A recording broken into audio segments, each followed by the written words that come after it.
we'll be joined by General Ben Hodges, a former commanding general of the US Army Europe and an infantry officer who served in both Iraq and Afghanistan.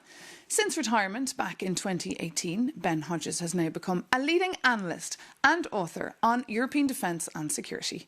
Ben, welcome to Europe Today. It's so lovely to have you with us, General. Maeve, thank you for the privilege. Look, how realistic, in your view, are the current efforts to bring Russia and Ukraine to the same table? Well, I think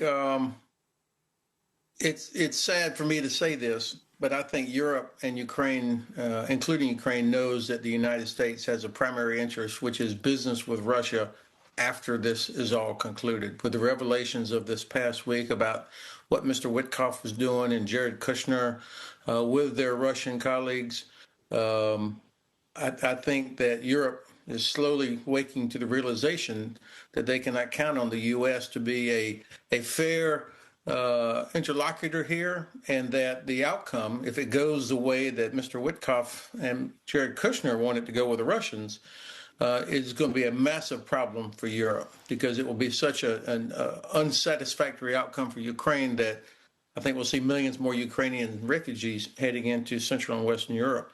So you think President Trump has no empathy here for Ukrainians or what's happening on the ground, but it's purely just business interests? Absolutely. I will give him credit for being sincere when he says he wants the killing to stop.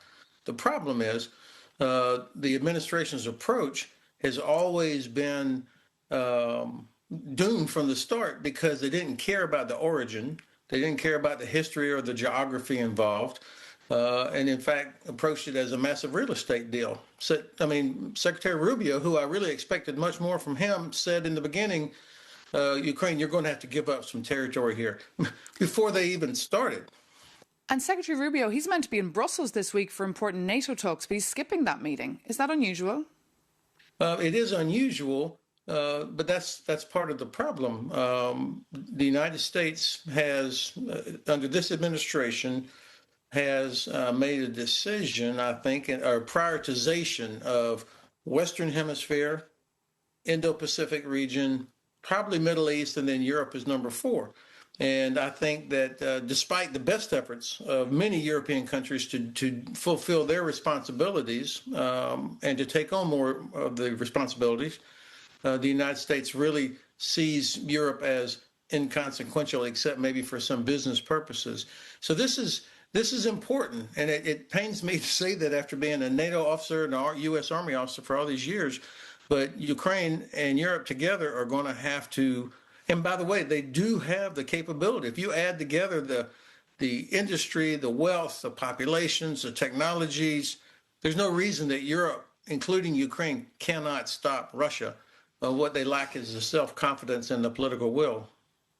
And now we're seeing Ukrainians being pressured into conceding territory, which is, of course, a red line for them. How do you think this war will end? Well, the Ukrainians are not going to do this. I mean, there's no way they can do this, because this is not dirt. These are people. There are 4 million Ukrainians that live in these occupied territories, or the parts of Ukraine that the administration is pressing them to give up. And anybody that knows anything about Russia knows that this is not going to be the end, that Russia's not going to say, okay, we're good, we don't want anything else. Nobody seriously believes that. And so the Ukrainians, I think, and by the way, one of the false premises of this whole thing is that Ukraine is losing the war. That's just not the case. And after 11 years, Russia still only occupies 20% of Ukraine with all the advantages. We see reports every day about Russia's wartime economy is struggling. Their great railroad, which is an essential part of Russia's ability to do what it does, is in deep trouble. And now some of the oblasts are not even able to pay these famous bonuses to Russian soldiers. So I think Ukrainians can see that better than we can.